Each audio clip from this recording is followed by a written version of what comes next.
मनोरमा देवी जी की जीत बिहार के 13 करोड़ लोगों की जीत होगी। वजीर आला नीतीश कुमार की जीत होगी कि दामन पे कोई छींट न खंजर पे कोई दाग, दामन पे कोई छींट न खंजर पे कोई दाग, तुम कत्ल करो हो कि करामात करो हो।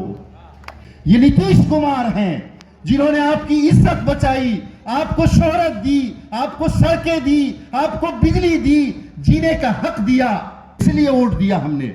आप मुहासबा कीजिए, अपना मुहासबा कीजिए। बात कि सरफरोशी की तमन्ना अब हमारे दिल में है, सरफरोशी की तमन्ना अब हमारे दिल में है। देखना है जोर कितना बाजुए कातिल में है कि 13 तारीख को चुनाव निशान तीर छाप के ऊपर बड़ी तादाद में वोट देकर ईमानदारी के साथ बेलागंज के मुसलमान ईमानदारी के साथ खड़े हो जाए नीतीश कुमार के साथ। श्रीमती मनोरमा देवी जी के लिए यहां जमा हुए हैं और मनोरमा देवी जी उम्मीदवार हैं बिहार के मुअज़्ज़ज़ वजीर आला नीतीश कुमार जी की। इसलिए हम सब यहां आए हैं ये कहने के लिए कि मनोरमा देवी जी को भारी वोटों से जिता करके कामयाब करेंगे हम लोग। मनोरमा देवी जी की जीत बिहार के 13 करोड़ लोगों की जीत होगी। वजीर आला नीतीश कुमार की जीत होगी, अशोक चौधरी जी की जीत होगी, जमा खान साहब की जीत होगी, इरशादुल्ला साहब की जीत होगी और 12 और बेलागंज के विधानसभा के सभी लोगों की जीत होगी। तो आप लोग इसके लिए तैयार हैं? एक बार सब लोग हाथ उठाइए कि मनोरमा देवी जी को जिताएंगे। कलीम आजिज साहब एक बड़े शायर थे। उन्होंने एक बहुत अच्छा शेर कहा कि दामन पे कोई छींट न खंजर पे कोई दाग, दामन पे कोई छींट न खंजर पे कोई दाग, तुम कत्ल करो हो कि करामात करो हो। राष्ट्रीय जनता दल जिसके कैंडिडेट को पिछले 35 सालों से 12 और बेलागंज के मुसलमानों ने भर भर करके वोट दिया, उनसे पूछिए कि इन 35 वर्षों में यहां के लिए उन्होंने क्या किया। ये टूटी सड़कें, मुसलमानों के जेलों के अंदर डालना, मुसलमानों की कब्रिस्तानों पे कब्जा करना, इस्लामिया यतीम खाना यही गया चिरकी में 13 एकड़ जमीन को कब्जा कर लेना, मुसलमानों को मुख्तलिफ बहानों से हरास करना, ये कौन कर रहा है? ये कौन है? ये उन्हीं के चेले हैं जिनको 1990 से आज तक हम मुसलमानों ने वोट दिया। किस नाम पे वोट दिया? कि फिरका परस्ती खत्म कर देंगे। लेकिन आपको मालूम है कि राष्ट्रीय जनता दल ने 1990 से 2005 तक मुसलमानों के साथ क्या क्या किया? आप याद कीजिए।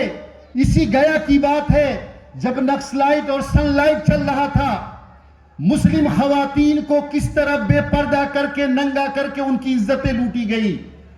कौन था जो शेर घाटी के मुस्लिम औरतों की इज्जतें लुटवा रहा था?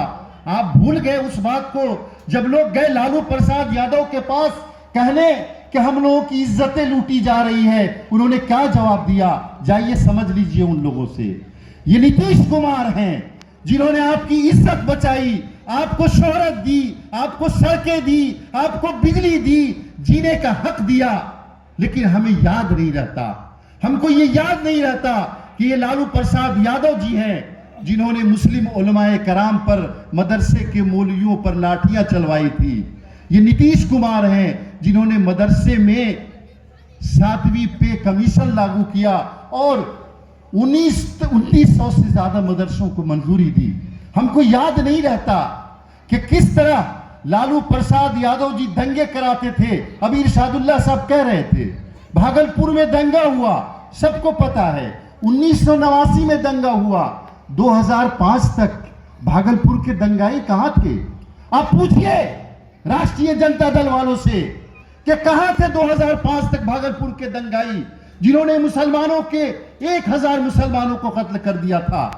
पूछिए, बताएंगे कि वो दंगाई लालू यादव जी के बगल में बैठते थे, उनको सोनपुर के मेले में सम्मानित किया जाता था।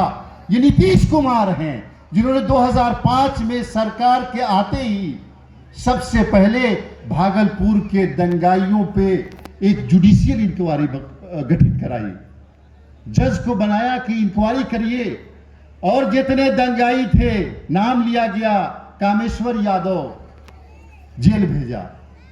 जितने मुतासिर थे मुसलमान जिनके घर वाले मर गए थे, सबको पेंशन जारी हुआ।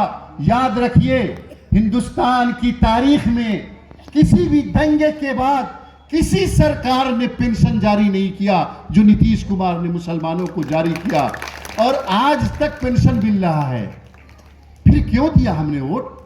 आपको याद है, राष्ट्रीय जनता दल के एक एमपी हैं जो आजकल राष्ट्रीय जनता दल से नाराज हो गए, हम लोग की पार्टी में आ गए, नीतीश कुमार जी की पार्टी में। नाम है अहमद अशफाक करीम साहब। उनका एक कॉलेज है, मेडिकल कॉलेज कटिहार में, उसको मंजूरी देनी थी कि मंजूरी मिल जाए, एनओसी मिल जाए ताकि मुस्लिम बच्चे डॉक्टर होने लगे। लालू जी ने कहा हम मंजूरी नहीं देंगे। कोशिश करके रह गए कि लालू जी मंजूरी दे दे, नहीं दिया। उस वक्त गवर्नर होते थे किदवई साहब, अखलाकुर रहमान किदवई साहब। उन्होंने कहा कि मैं जाता हूं वहां प्रोग्राम करूंगा, लालू जी दबाव में आएंगे, दे देंगे एनओसी। किदवई साहब का प्रोग्राम लगा, लालू जी ने कहा हेलीकॉप्टर खराब है, आपको नहीं जाने देंगे। वो गए, ट्रेन से गए, आए, उसके बावजूद लालू प्रसाद यादव जी ने मंजूरी नहीं दी। आप पूछ लीजिए, अहमद अशफाक करीम साहब जिंदा हैं। उन्होंने हाई कोर्ट से जाकर के एनओसी ली अपने कॉलेज की, लेकिन उसी अहमद अशफाक करीम ने, वो राष्ट्रीय जनता दल में थे, उन्होंने अल करीम यूनिवर्सिटी बनानी चाहिए, दरखास्त दिया। नीतीश कुमार ने पहली कैबिनेट में अल करीम यूनिवर्सिटी को मंजूरी दी। ये फर्क है लालू प्रसाद यादव में और नीतीश कुमार में। मेरे भाइयों, मैं ये बातें इसलिए बता रहा हूं कि 1990 से 2005 तक और बेला के लोग 1990 से 2024 तक जिन लोगों को वोट देते रहे, उन लोगों ने हमारा जज्बाती इस्तेहसाल किया है। हमें इस लायक नहीं छोड़ा कि हम अपने बच्चों की तालीम के बारे में सोच सके, हम अपनी तिजारत के बारे में सोच सके। हमको दंगों में फंसाया गया। अभी हम लोग बैठे थे नीमचक में, कई गांव में पता ये चलता है कि 10 मुसलमान को वहां से जेल भेज दिया, सुरेंद्र यादव जी ने वहां से जेल भेज दिया, वहां से जेल भेज दिया। उसके बाद अपने घर पे लिखाया मगध सम्राट।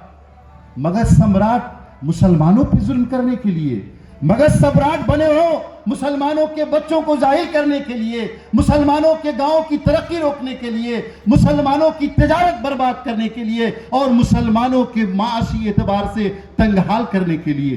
किस लिए वोट दिया हमने? आप मुहासबा कीजिए, अपना मुहासबा कीजिए। बात यह हो रही है कि नीतीश कुमार ने पिछले 19 साल से बिहार को क्या नहीं दिया। आप भूल जाइए, ये सड़कें दी, बिजली दी, ये दिया, वो दिया। आप याद करिए कि जिस बिहार में हर महीने दंगे हुआ करते थे, लालू जी भेजते थे 4 लोगों को, जाओ दंगा करो, फिर कंट्रोल कर लेते थे। आप याद कीजिएगा कि 15 सालों में 1990 से 2005 तक लालू जी के जमाने में दंगाइयों के खिलाफ एक मुकदमा दर्ज नहीं हुआ, चाहे वो सीतामढ़ी का दंगा हो, बिहार शरीफ का दंगा हो, कोई भी दंगा हो। और दंगाइयों को पकड़ना तो दूर की बात, लेकिन नीतीश कुमार आए 19 साल से, क्या हो रहा है? क्या मजाल है किसी दंगाई की वो सड़कों पे आ जाए और दंगा करना शुरू कर दे और वो जेल नहीं जाए?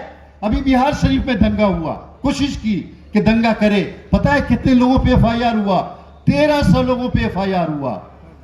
एक भाजपा के बड़े नेता के बेटे ने कोशिश की भागलपुर में दंगा करे, नीतीश कुमार ने 24 घंटे के अंदर, अश्वनी चौबे जी भाजपा के बड़े नेता हैं, उनके बेटे को पकड़ के जेल बंद कर। नहीं, हम करप्शन, कम्युनलिज्म और क्राइम से समझौता नहीं कर सकते।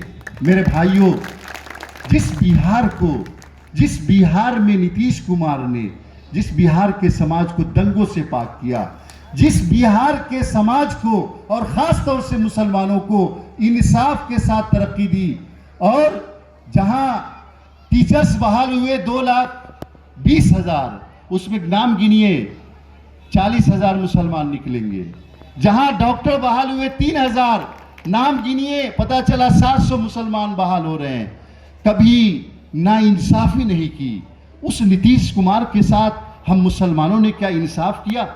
आज 12 में आ रहे हैं, सड़कें टूटी हैं, गलियां गंदी हैं, डस्ट उड़ रहा है, स्कूल ठीक नहीं है, हॉस्पिटल ठीक नहीं है। कसूर किसका है? हमारा कसूर है। हमने समझा नहीं कि कोई नेता है जो हमारे लिए काम कर रहा है। हम ये समझने को तैयार नहीं हुए। इसलिए मेरे भाइयों, वक्त कम है। मैं आप लोगों से ये कहना चाहता हूं कि जागिए।